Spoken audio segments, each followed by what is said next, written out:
आज हम डिस्कस करने वाले हैं कि क्या एंग्जाइटी से डील करने के गलत तरीके हैं और क्या उसे डील करने के सही तरीके हैं।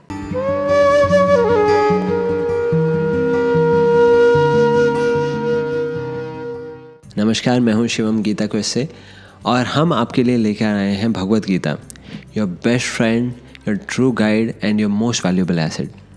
तो आइए हम चर्चा करते हैं। पिछले वीडियोज़ में हमने डिस्कस किया था कि एंग्जाइटीज़ स्पेशली स्टूडेंट्स के लाइफ में वो कितना सीरियस प्रॉब्लम है और उनसे कैसे हम डील करें ये जानते हुए कि क्या क्या एंग्जाइटीज़ हैं। तो हमने ज़्यादा यही चर्चा की थी कि क्या क्या कॉजेज़ होते हैं। प्रमुख रूप से 5 कॉजेज़ हमने डिस्कस किए थे जो एंग्जाइटीज़ के होते हैं स्पेशली स्टूडेंट लाइफ में। आज हम डिस्कस करने वाले हैं क्या उनसे डील करने के सही तरीके होंगे और क्या गलत तरीके।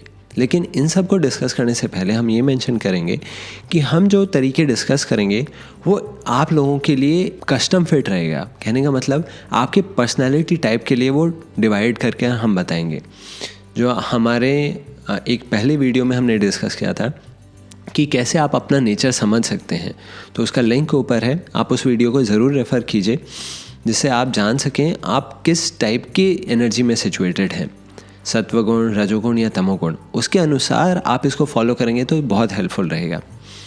सबसे पहले अगर हम डिस्कस करें कि जो स्टूडेंट्स थोड़ा तमोगुण की एनर्जी से प्रभावित हैं, जो बहुत लेज़ी हैं, बहुत प्रोक्रेस्टिनेटिंग हैं, तो उनके लाइफ में क्या चैलेंज आता है, एंग्जाइटीज़ किस फॉर्म में आती हैं।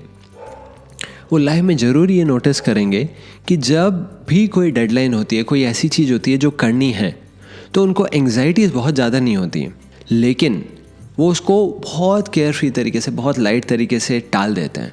और टालते टालते एक दिन ऐसा आ जाता है कि वो अब उसे डील नहीं कर सकते। ऐसी सिचुएशन डेवलप हो चुकी है स्पेशली तमोगुण के अंदर।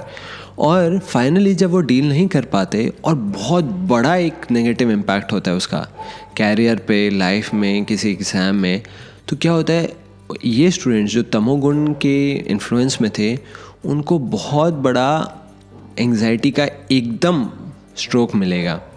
तो एंग्जाइटी इसमें जनरल मोड ऑफ लाइफ में उतना नहीं आता जो स्टूडेंट्स तमोगुण में इन्फ्लुएंस्ड हैं, पर ये एक बहुत हैवी ब्लो के रूप में आएगा और ऐसे सिचुएशन में बहुत बड़ा रिस्क पैदा हो जाता है। तो जो कई स्टूडेंट्स कैसे डील करते हैं जो स्पेशली तमोगुण में सिचुएटेड हैं, वो इसको बहुत डिफ़िकल्ट फाइंड करेंगे प्रॉपर तरीके से उससे डील करना। तो यूजुअल रिएक्शंस क्या होता है स्टूडेंट्स का जो तमोगुण से इन्फ्लुएंस है, वो एस्केपिस्ट मेंटालिटी में चले जाते हैं। हमने 2 रिएक्शन डिस्कस किए थे, आपने बायोलॉजी में भी पढ़ा होगा कि आइदर फाइट और फ्लाइट। तो जो तमोगुण में इन्फ्लुएंस है उनका बहुत कॉमन रिएक्शन रहता है फ्लाइट, और वो लाइफ में किसी ना किसी को पकड़ेंगे, उसको ब्लेम कर देंगे अपने लाइफ में इनकॉम्पिटेंसी के लिए, और ब्लेम करने के साथ साथ खुद अपने लाइफ से उस सिचुएशन को अवॉइड करेंगे, एस्केप करेंगे, either through the medium of virtual reality, जिस प्रकार से गेम्स, मूवीज़ और बहुत बिल्कुल एक साथ बैठकर बहुत सारे मूवीज़ सुनना, सॉन्ग सुनना, डार्क सॉन्ग सुनना, डार्क पोएट्री सुनना, इस तरीके से कि एस्केप इनटू डिफरेंट रियलिटी। या फिर जो बहुत डेंजरस सेकेंड फॉर्म का एस्केपिज्म हो सकता है वो है टेकिंग टू ड्रग्स और इंटॉक्सिकेशन। और ड्रग्स ऐसे लोगों के लिए सबसे बड़ा एक ऑप्शन रहता है क्योंकि बहुत आसानी से पेन से डील करना ये सिखा देता है।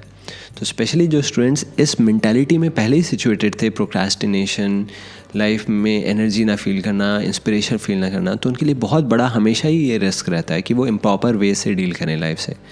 और जिनमें से एक बहुत प्रोमिनेंट वे उनके लिए जो रहता है वो है इंटॉक्सिकेशन। तो ये बहुत ही एक टफ़ फेज़ है अपने आप से कि जब लाइफ में एंग्जाइटीज़ आती हैं, तमोगुण वाले लोग कैसे निकलें। तो अगर आप यहाँ पर हैं और आपके कोई फ्रेंड या आप स्वयं इन एनर्जी से डील करना टफ फील कर रहे हैं, इनसे कैसे डील कर सकते हैं। अगर आप तमोगुण में सिचुएटेड हैं, सबसे पहले आपको ये प्रयास करना पड़ेगा, अगर अभी तक लाइफ में एंग्जाइटीज़ नहीं आई हैं, अगर कोई ऐसा मेजर ब्रेकडाउन या फिर फेलियर नहीं हुआ है, तो आप लाइफ में इस सीरियसनेस को महसूस कीजिए कि आपको अपना तमोगुण हटाना पड़ेगा, इस एनर्जी को चेंज करना पड़ेगा। आपको स्पिरिचुअलिटी की हेल्प से, आपको अपने रूटीन चेंज करने की हेल्प से थोड़ा बेटर लाइफस्टाइल में सिचुएट होना ही पड़ेगा। अगर आप उस दिन का इंतज़ार करेंगे जब एंग्जाइटी का अटैक होगा एकदम आपके ऊपर, तो बहुत डिफ़िकल्ट हो जाएगा एक बार में ही उससे डील करना। बेटर रहेगा हम थोड़ा अपने आप को धीरे धीरे करके डेल्टा चेंज करें और थोड़ा पेशेंस रखें अपने साथ। होता क्या होगा आपके साथ, आप में से जो लोग इससे डील करते हैं, तो कई बार आप फ्रस्ट्रेट भी होते होंगे अपने आप से खुद, आप अपने आप को चेंज भी करना चाहते होंगे, पर जितना भी आपको हेल्प मिल रहा है वो बहुत बड़ी बड़ी हेल्प, बहुत बड़ी बड़ी बातें कर रहे हैं, और आप बहुत बड़े गोल सेट करते हैं और जब वो नहीं हो पाते तो मोर फ्रस्ट्रेशन। तो बेस्ट ये रहेगा आप बेबी स्टेप्स लीजिए अपने लाइफ में अपने आप को चेंज करने के लिए, और पहले ही प्रिपेयर करने के लिए अपने आप को कि कैसे हम लाइफ में बेटर डील करें। लेकिन अगर आप वीडियो देख रहे हैं और आप ऑलरेडी उस फेज़ में हैं जब आपको कोई मेजर फेलियर हो गया क्योंकि आप पहले से प्रोक्रेस्टिनेट करते हुए आए थे, कोई डेडलाइन आप मीट नहीं कर पाए और बहुत सारे लोग आपको क्रिटिसाइज़ कर रहे हैं, आपने बहुत सारे लोगों को लेट डाउन किया, तो अभी भी होप है। भगवत गीता के अनुसार हमेशा हमारे पास होप है अपने आप को रिफॉर्म करने के लिए। Gita gives hope to anyone and everyone. Gita कभी भी मटेरियल प्लेटफॉर्म पर किसी को ये नहीं बोलती कि this is it, now you are a loser. हमेशा भगवत गीता इंस्पायर करती है। इनफैक्ट अर्जुन ने यही बोल दिया था, आई क्विट ना योत्सेति गोविंदे उक्त्वा तूष्णीम बभूवः। तो गीता तो यही सजेस्ट करती है कि हम हमेशा रिफॉर्म के लिए सूटेबल हैं। तो अगर आप फेलियर मीट कर चुके हैं तो अपने लिए थोड़ा सा कंपैशन रखिए, अपने आप को एक्सेप्ट कीजिए जो आपका फेलियर हुआ है, और थोड़ा करेज रखिए चेंज के लिए। पर एकदम से डार्क मोड में मत जाइए। खुद डील करने के बजाय ट्राई कीजिए किसी की हेल्प ले सकें आप, अपने फ्रेंड की, कोई ट्रस्टेड वेल विशर की, या फिर आप ऐसी जगह जाइए जहाँ पर आपको थोड़ा पीस मिल सके। कुछ नेचुरल प्लेसेस, अगर कोई बीच पर आप जा सकें, रिवर साइड आप जा सकें, तो you can just be with nature. और बेटर आप किसी टेम्पल को विज़िट कर सकते हैं, आप उस एनवायरनमेंट को एब्जॉर्ब कर सकते हैं, and it will definitely help you a lot to go forward in this direction to help yourself. तो these are tiny steps which you can take, specially take to spiritual practices like reading Bhagavad Gita and chanting. So these can be really powerful steps जो आप ले सकते हैं. Even though you are a failure, you can take help of these. You will never be a failure throughout your life. छोटे छोटे failures हमें define नहीं करते. What defines us is our attitude towards our whole life. Next हम ये अभी discuss कर रहे हैं कि एंग्जाइटी से वो लोग कैसे डील करें जो रजोगुण की शक्ति में स्थित हैं। तो उनके जनरल कैरेक्टरिस्टिक्स क्या रहते हैं, वो लाइफ में बहुत ज़्यादा अपने फेज़ में एंग्जाइटीज़ में रहते हैं। उनके अंदर बहुत ज़्यादा ये कॉन्शियस रहता है कि they have to perform, I have to perform, I have to shine out. और ये फील्ड कोई भी फील्ड हो सकती है।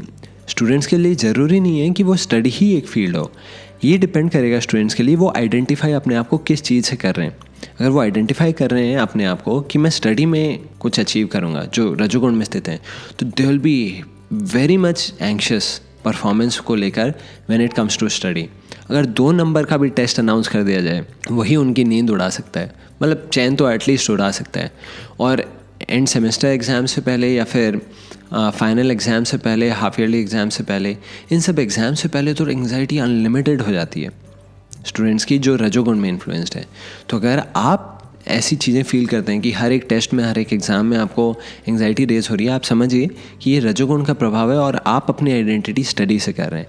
कुछ ऐसे स्टूडेंट्स हो सकते हैं कॉलेजेस में या फिर स्कूल में जो अपने आप को स्पोर्ट्स से आइडेंटिफाई कर रहे हो कि मैं I am a very good sportster, और उस केस में अगर आप रजोगुण से इन्फ्लुएंस्ड हैं तो आपको एंग्जाइटी एग्ज़ाम्स की नहीं होगी, even though you are a student. आपको एंग्जाइटी होगी परफॉर्मेंस की। परफॉर्मेंस कौन सी? कि आपके स्पोर्ट्स की परफॉर्मेंस कैसी जाएगी, आपकी टीम कैसे परफॉर्म करेगी, आप खुद कैसे शाइन आउट कर पाएंगे या नहीं कर पाएंगे। और एक स्टेज फ्राइट तो नेचुरल सारे स्टूडेंट्स में रहता ही है। तो जो लोग बहुत एम्बिशियस होते हैं वो बहुत कुछ करना भी चाहते हैं, स्टेज पे भी आके परफॉर्म करना चाहते हैं, सोशली वो बहुत बड़ा एक फ्रेंड सर्कल भी रखना चाहते हैं, पर उसके साथ साथ एक बहुत बड़ी एंग्जाइटी भी आती है साथ में पैकेज के। तो ये 2-3 ऐसी फील्ड्स हैं जो बहुत कॉमन रहती हैं स्टूडेंट फेस में, या तो स्टडी, स्पोर्ट्स या फिर कल्चरल इवेंट्स, जिस प्रकार से स्टेज परफॉर्मेंसेस, डिबेट, स्पीच। तो ऐसे इवेंट्स में हम इस एंग्जाइटी से बहुत डील करते हैं जो स्टूडेंट्स रजोगुण से प्रभावित हैं। तो रजोगुण से प्रभावित होने में हम रॉन्गली कैसे डील कर सकते हैं इन सब चीज़ों से? रॉन्गली हम डील कर सकते हैं इनसे, या तो हम एस्केप करने लगें, जो भी चीज़ हमें टफ़ लग रही है हम उसको अवॉइड करने लगें, या फिर हम बहुत पैनिक अटैक में जा सकते हैं।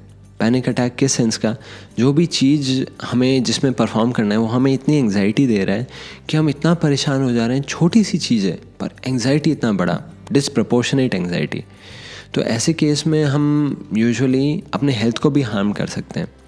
और इसका रॉन्ग वे कैसे हो सकता है डील करने का, तो ये जो हमारे अंदर एंग्जाइटी बिल्डअप हो रही है, तो हो सकता है हमारे अंदर से ये गुस्से के फॉर्म में निकल जाए। अगर हम कोई परफॉर्म ना कर पाएँ या फिर हमें जो डर लग रहा है, जो इनसिक्योरिटी हो रही है, इमोशनल इम्बैलेंस हो रहा है, ये हमारे अंदर से गुस्से के फॉर्म में भी निकल सकता है। तो ये कुछ बुरे तरीके हैं जिस तरीके से हम इसको डील कर सकते हैं। पर इसको डील करने के लिए प्रॉपर तरीका क्या रहेगा, स्पेशली जो लोग इस एम्बिशन से बहुत इंस्पायर्ड रहते हैं, उनको अपने लाइफ में ये डिसाइड थोड़ा बहुत तो करना पड़ेगा कि उनके लॉन्ग टर्म और शॉर्ट टर्म गोल्स क्या हैं, और उनको थोड़ा लिमिट करके रखें जिससे वो एक्चुअली उनको अचीव कर पाएँ। रजोगुण के प्रभाव में क्या होता है, हम इतने सारे गोल्स और एम्बिशंस बना लेते हैं और उतने ही कंपैरिजन में हमारी एंग्जाइटीज़ बिल्डअप होने लगती हैं। चाहे वो प्रैक्टिकल हो या ना हो, एंग्जाइटी ज़रूर आ जाती हैं। तो कुछ लिमिटेड गोल्स हम रखें, और रख सकते हैं हम अच्छे एम्बिशंस रख सकते हैं पर लिमिटेड, और उन पे ज़्यादा अच्छे से फोकस करें। और हम क्या कर सकते हैं जो रजोगुण के प्रभाव में है, वो अपने लाइफ में कुछ ऐसा शेड्यूल्स रख सकते हैं जो रेगुलेटेड हों। वो वर्कआउट कर सकते हैं या फिर वो वॉक के लिए जा सकते हैं, योगा अपने लाइफ में इंक्लूड कर सकते हैं, वो बहुत हेल्पफुल रहता है योगा। इवन आसन और प्राणायाम के फॉर्म में योगा बहुत हेल्पफुल रहता है हमारे अंदर के रजोगुण को कंट्रोल में रखने के लिए। अदरवाइज़ ये जो एनर्जी बिल्डअप हो रही है वो इतना एंग्जाइटी और पागल कर सकती है प्रैक्टिकली हमें। नेक्स्ट जो चीज़ हम कर सकते हैं एंग्जाइटी से डील करने के लिए, अगर हम रजोगुण से इन्फ्लुएंस्ड हैं, हम ये कर सकते हैं, हम अपने आप को सफिशेंटली एंगेज रख सकते हैं।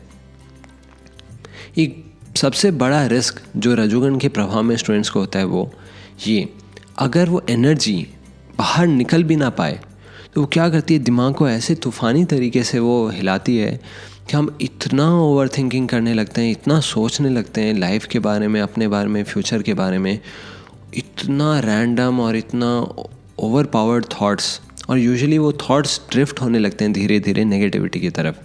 मेरा क्या होगा, स्टूडेंट्स वरी करने लगते हैं कि मेरा नाक छोटा है, मेरा क्या होगा, मैं फ्यूचर में मैं पसंद आऊँगा लोगों को, नहीं आऊँगा। कुछ स्टूडेंट्स को लगने लगता है मेरा नाक बड़ा है, मेरी आँख छोटी हैं, बड़ी हैं, कान छोटे बड़े हैं, मेरी हाइट छोटी है, मेरी हाइट बड़ी है। इन चीज़ों को जिसमें हम ज़्यादा कुछ चेंज नहीं कर सकते, इतना एंग्जाइटीज़ ड्रिवन हो जाते हैं क्योंकि वो जो रजोगुण है वो चैनलाइज नहीं हो पा रहा है। तो लाइफ में किसी भी चीज़ को उठा के वो एंग्जाइटीज़ में चले जाएंगे। एक मेरा फ्रेंड जो IIT ग्रेजुएट है अभी, उसको बचपन में ये एंग्जाइटी हो गया था कि मेरे मुंह से बुरी स्मेल आ रही है। दिखने में बड़ी हंसी आएगी आपको इससे, लेकिन क्या होता है, वो रजोगुण बार बार ओवर थिंकिंग की तरफ लीड करता है। तो वो बार बार जाता, अपने पेरेंट्स से पूछता, और पेरेंट्स बोलते नहीं कुछ नहीं है, तो वो उसको लगता है कि ये मुझे बता नहीं रहे क्योंकि मुझे ये खुश देखना चाहते हैं। वो डॉक्टर के पास चले गए, डॉक्टर भी बताया, फिर भी डॉक्टर पे भी विश्वास नहीं हुआ। तो ये ऑब्सेशंस के, ऑब्सेसिव कंपल्सिव डिसऑर्डर, इस टाइप की चीज़ें भी होने लगती हैं, स्पेशली जो रजोगुण से इन्फ्लुएंस्ड हैं। तो ऐसे में हमें ये इंश्योर करना चाहिए कि हम गोल्स रखें, बहुत ज़्यादा भी ना रखें पर बहुत कम भी ना रखें। अगर हम खाली बैठ जाएंगे, जो इस स्वभाव के लोग हैं, अगर वो खाली बैठेंगे उनका माइंड उन्हें खा जाएगा। तो हमें स्टूडेंट्स को जो इस एनर्जी में सिचुएटेड है उनको बहुत अच्छे से अपने आप को एंगेज करना चाहिए एक्टिविटीज़ में स्पेशली, और कंस्ट्रक्टिव एक्टिविटीज़ हों, sports, yoga, activities of college और स्कूल, एक्स्ट्रा करिकुलर एक्टिविटीज़, तो that is very very good for them rather than engaging in movies और social media which will increase our anxiety. तो that is one of the very important points for students to deal with anxiety if they are in रजोगुण। अगर सत्वगुण में कोई student situated है, उसकी life में एंग्जाइटी किस प्रकार से हो सकती है? उसको एंग्जाइटी लाइफ में बहुत ज़्यादा नहीं होगी, बस छोटी छोटी चीज़ों को लेकर हो सकती है, जिस प्रकार से फ्यूचर में क्या करना है, मैं बाकी लोगों की तरह क्यों नहीं हूँ कि मैं लोगों के पीछे भागूँ या फिर पैसे के पीछे भागूँ। तो उन्हें एंग्जाइटी इस वजह से नहीं होती कि वो किसी चीज़ को लेकर परेशान है, उनको कई बार ये परेशानी होने लगती है कि मैं परेशान क्यों नहीं हूँ बाकी लोगों की तरह। तो अगर आप सत्वगुण में स्थित हैं तो आप परेशान मत होइए, ये बहुत फॉर्चुनेट सिचुएशन है कि आप पीसफुल हैं, ये अब हमें पढ़ाया नहीं जाता, या कुछ जगह पे हो सकता है पढ़ाया भी जा रहा हो, पर संतोष ही सबसे बड़ा धन है, और ये धन है और ये रहेगा। भगवद गीता में संतुष्टता को दैवी गुण की तरह बताया गया है, और ये मन की तपस्या बताया गया है। तो ये बहुत अच्छी क्वालिटी है। इससे हमें कभी भी अनकंफर्टेबल नहीं होना चाहिए कि हम बाकी लोगों की तरह क्यों नहीं हैं, क्योंकि ये मैं इसलिए बोल रहा हूँ कि सत्वगुण अपने आप में बहुत रेयर है स्टूडेंट्स में अभी मिलना। लेकिन आप सिचुएटेड हैं इसमें तो वेरी वेल, कॉन्ग्रेचुलेशंस। लेकिन गो अहेड, आप स्पिरिचुअलिटी को अडॉप्ट कीजिए, क्योंकि अकेले सत्वगुण सस्टेन नहीं कर पाएगा। अगर आप संतुष्ट हैं आज और आप परेशान नहीं हैं, आप कल बहुत परेशान हो सकते हैं। स्पिरिचुअलिटी और मेडिटेशन, भगवद गीता ही असलियत में सत्वगुण को वो सस्टेनेंस देते हैं, जिससे आप लाइफ लॉन्ग बहुत हैप्पी, सैटिस्फाइड, पीसफुल जी सकते हैं। तो ये थे हमारे एनालिसिस अलग अलग प्रकार के स्टूडेंट्स को लेकर कि क्यों उनको एंग्जाइटीज़ होती हैं और कैसे वो उनसे डील कर सकते हैं। हमने डिस्कस किया कैसे तमोगुण के में जो सिचुएटेड स्टूडेंट्स हैं उन्हें छोटे छोटे स्टेप्स लेने चाहिए लाइफ में इम्प्रूवमेंट के लिए। जो रजोगुण में सिचुएटेड है उन्हें अपनी एनर्जी मेनली डवटेल करनी चाहिए, और जो सत्वगुण में उनको आगे बढ़ना चाहिए स्पिरिचुअलिटी की तरफ। स्पेशली पढ़ना तो सबको ही चाहिए। तो यहीं पर हम आज का डिस्कशन एंड करते हैं, और मैं आप लोगों को इनकरेज करूँगा आप स्टेप्स लीजिए इसको डील करने के लिए। अगर स्टेप्स नहीं लेंगे डील करने के लिए तो ये हमें बहुत नेगेटिविटी और डिग्रेडेशन की तरफ ले जाता है, एंग्जाइटीज़, और ये बहुत कॉमन है। तो अगर आपको कोई भी हेल्प चाहिए, आप हमारे चैनल को सब्सक्राइब करके हमारे गीता कोर्स पे भी ज्वाइन कर सकते हैं, जिसका लिंक डिस्क्रिप्शन में है। But I encourage you all to deal with it with courage. बहुत बहुत धन्यवाद।